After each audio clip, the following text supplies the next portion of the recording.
Most of the people you admire today are not smarter than you. They don't even have more gifts than you. The truth is they've simply mastered something you keep fighting: consistency. And until you make up your mind to conquer that one thing, your life will keep producing temporary success, unfinished projects, and abandoned dreams. Potential without consistency is like a seed that keeps getting planted but never watered. It's not that the seed doesn't have life in it. It's that you never stayed long enough for the roots to take hold. Many people don't realize that inconsistency is one of the most silent killers of destiny. It's not sin that's destroying your progress. It's scattered focus, divided attention, emotional instability, and procrastination disguised as waiting on God. Let me tell you something. God does not bless laziness. He multiplies what you're willing to work for. And the key to multiplication is repetition. Repetition builds mastery. Mastery builds influence. Influence builds legacy. Success is not a miracle. It's predictable. Your future is not a mystery. It's a harvest. And harvests don't come because of prayers alone. They come because of work. Consistent work. Sometimes unseen, often uncelebrated, but always rewarded in time. What you don't manage, you will eventually lose. Talent you don't develop will rot. Ideas you don't execute will die. Gifts you don't refine will become irrelevant. The problem is not that you don't have what it takes. The problem is you keep starting over, and every time you start over, you lose momentum. And momentum is more powerful than motivation. Your greatest battle is not with the devil, it's with your own discipline. Every time you decide to quit early, you are delaying your own answer to prayer. You are interrupting your own breakthrough. And the worst part is, you're blaming life or people or circumstances when really it's you. It's the fight inside of you between convenience and commitment. And until you choose commitment every day, you will keep living beneath your potential. Consistency is a decision, not a feeling. That's the truth many people avoid because feelings are deceptive. If you base your life on how you feel, you will never become everything God designed you to be. Feelings are temporary, but decisions are permanent. You will never see lasting change in your life until you break the addiction to comfort and decide that consistency is not optional, it's mandatory. Most people don't fail because they don't have potential.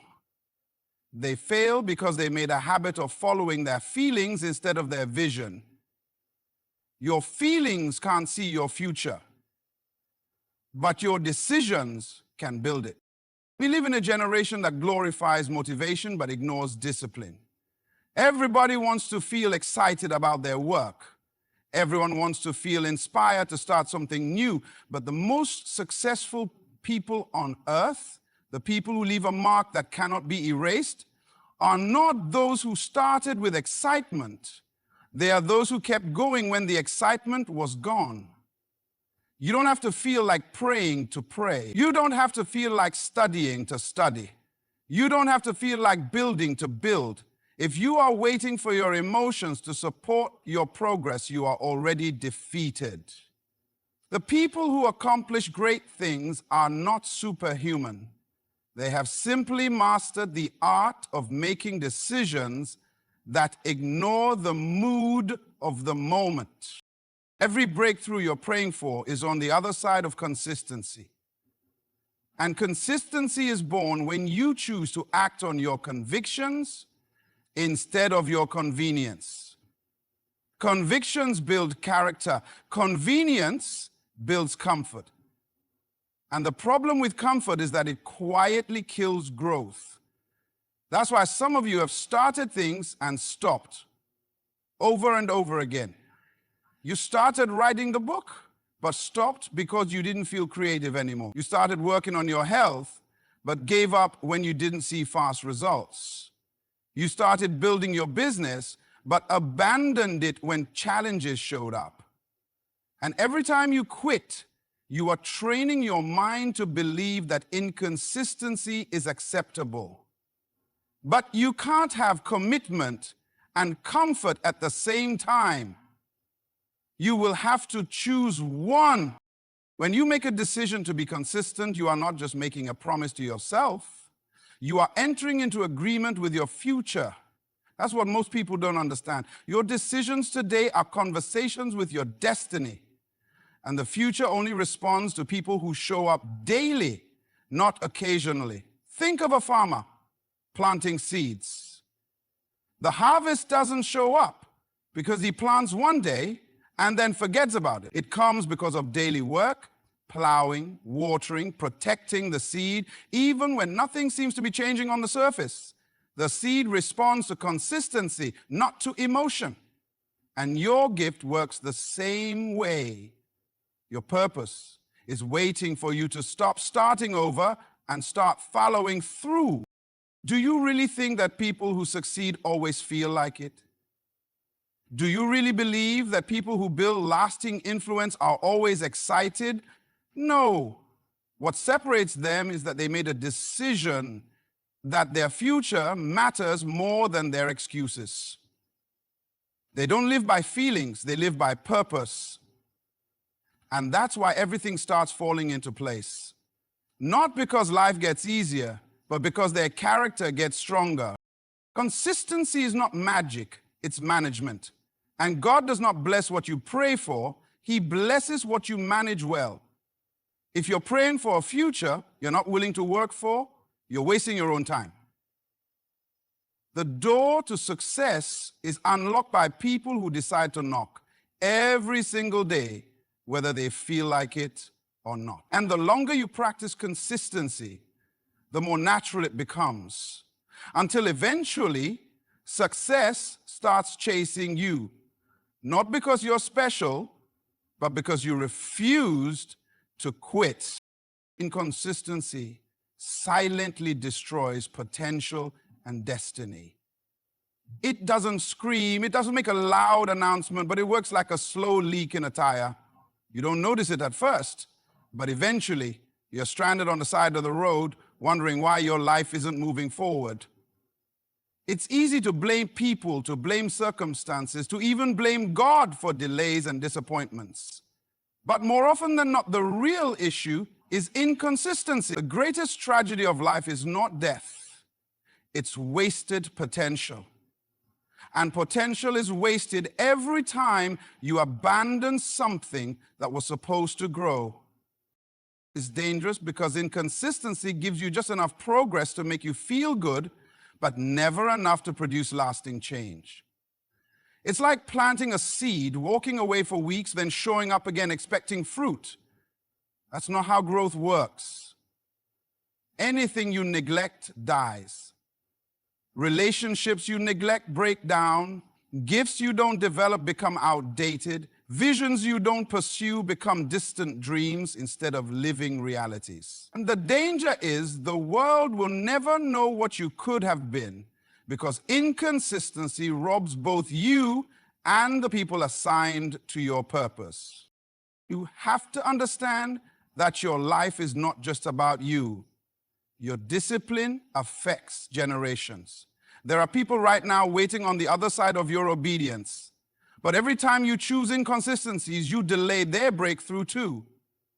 That's how powerful your life is. It's bigger than you. It's bigger than your feelings. And inconsistency is the silent enemy working overtime to make sure you never fully deliver what you were born to give. The graveyard is full of people who started well but never finished. Dreams were buried, books were never written, businesses never launched, songs never sung, sermons never preached, not because they didn't have potential, but because they kept quitting halfway. Inconsistency is a thief dressed like comfort.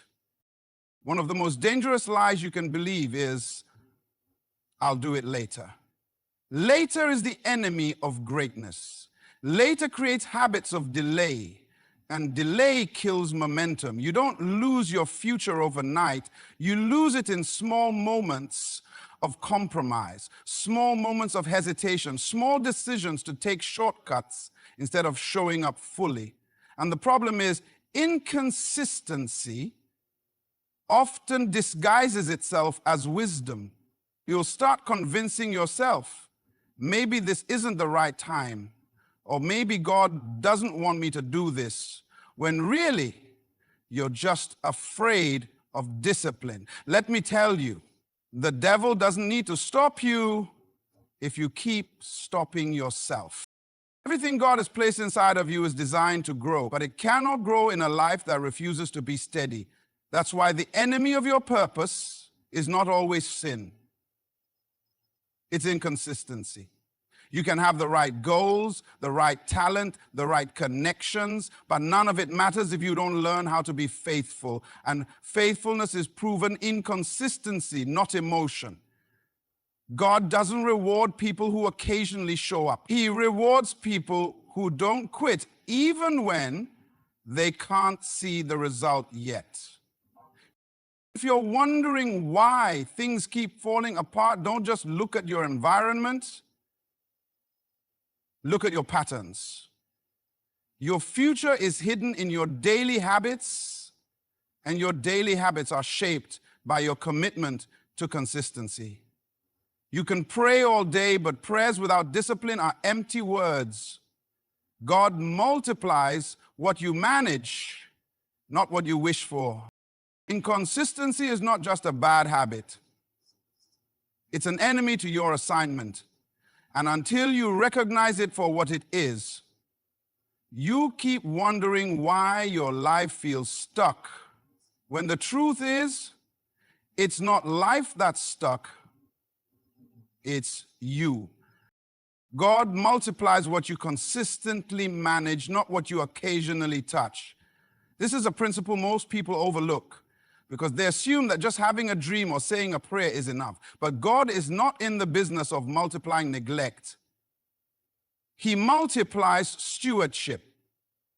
He multiplies responsibility. He multiplies what you take seriously enough to handle with consistency. And this is why many people don't see the results they expect, not because God isn't faithful, but because they haven't given him anything stable to multiply.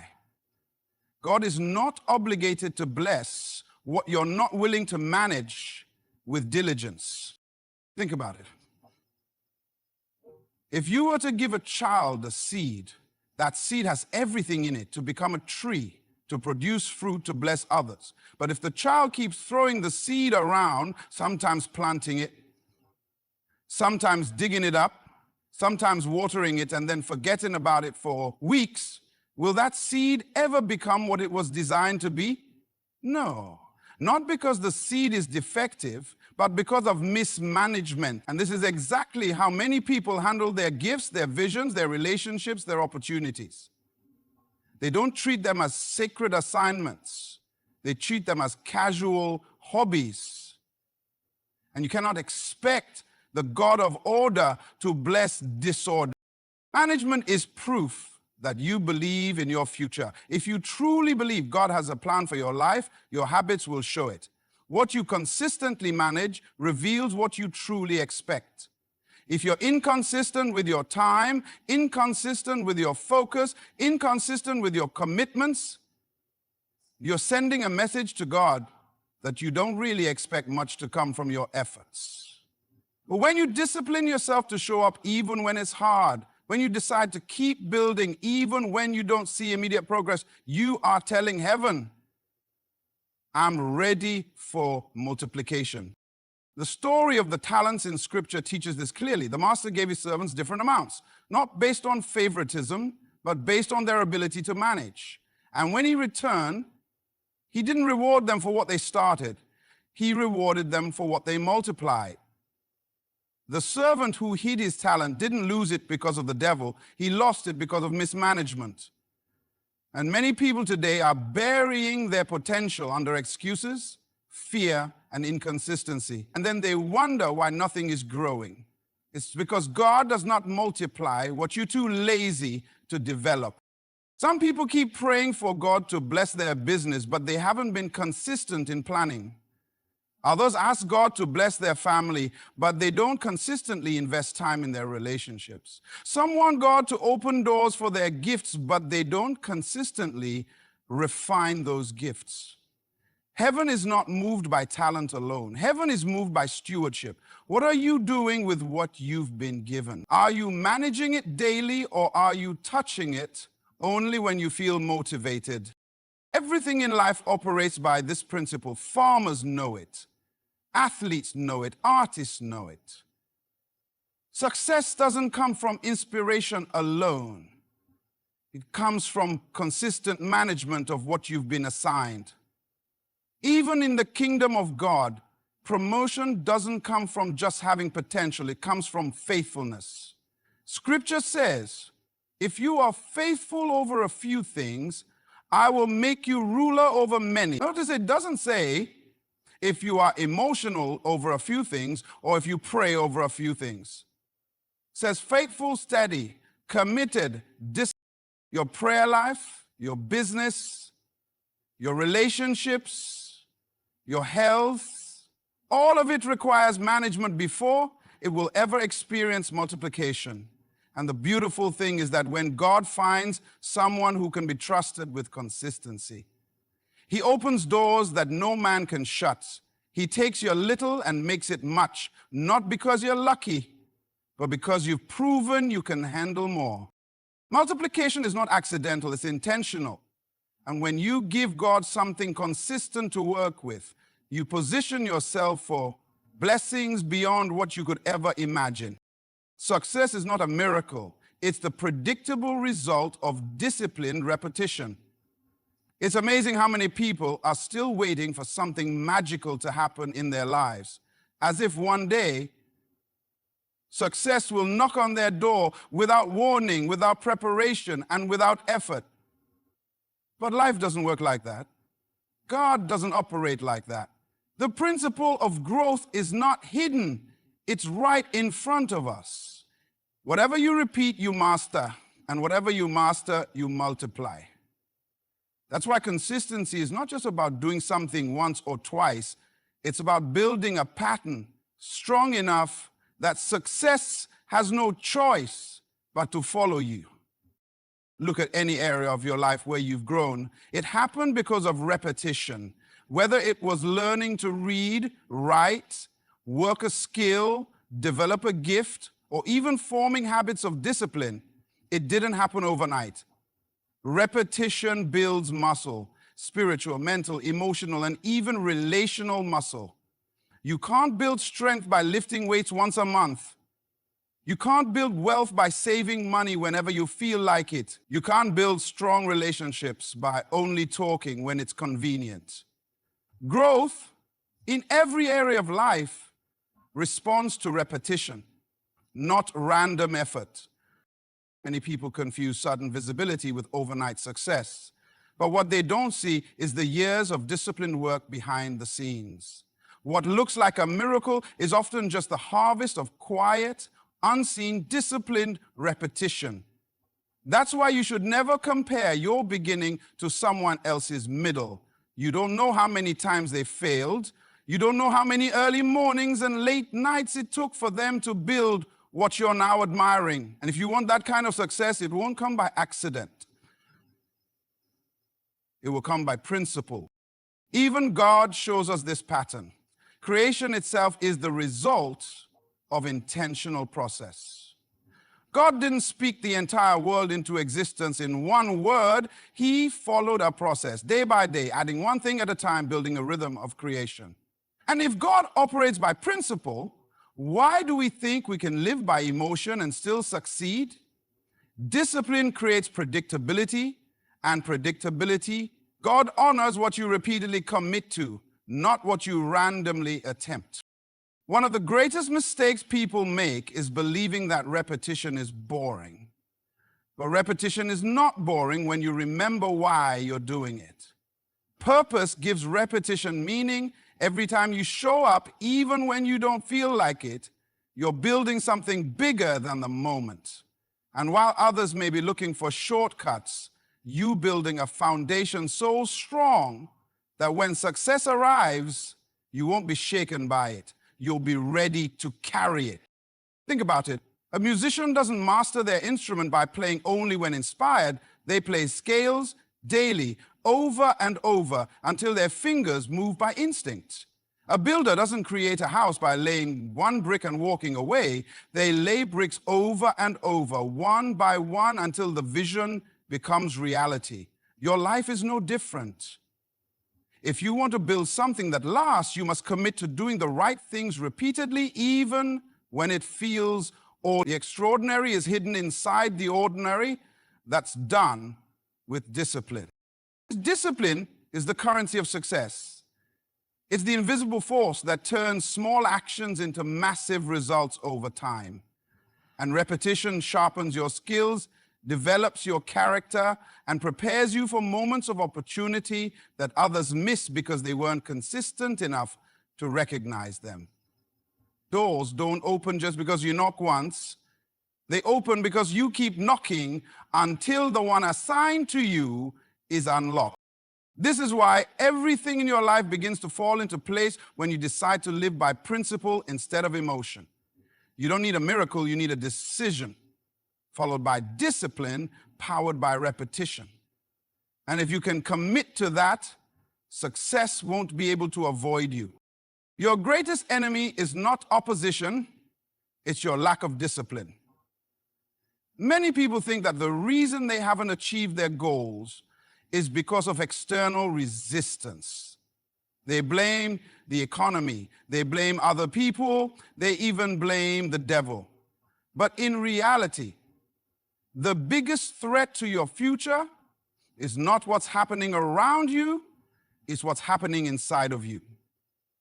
The truth is, life will always have challenges. There will always be critics, there will always be obstacles, but none of those things can stop you if you have discipline.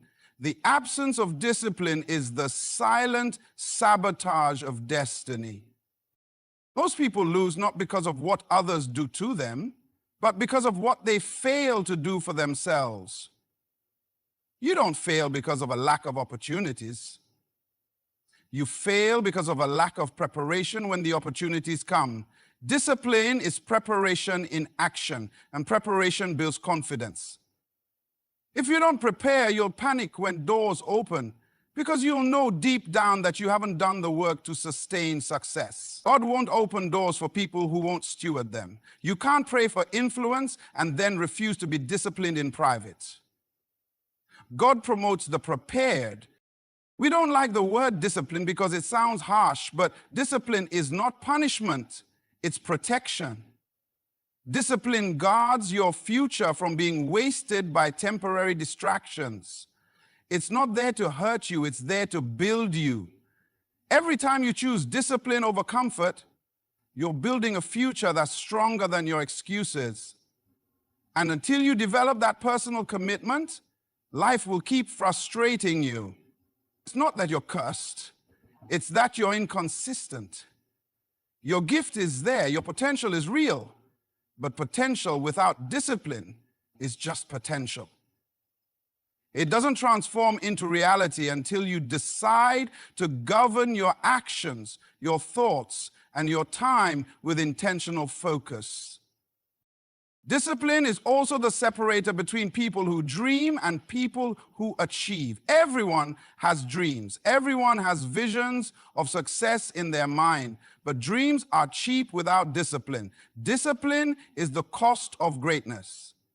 It's easy to post your goals on social media. It's easy to talk about your plans, but it's discipline that separates the talkers from the finishers. And finishing is what counts. No one remembers people who almost succeeded.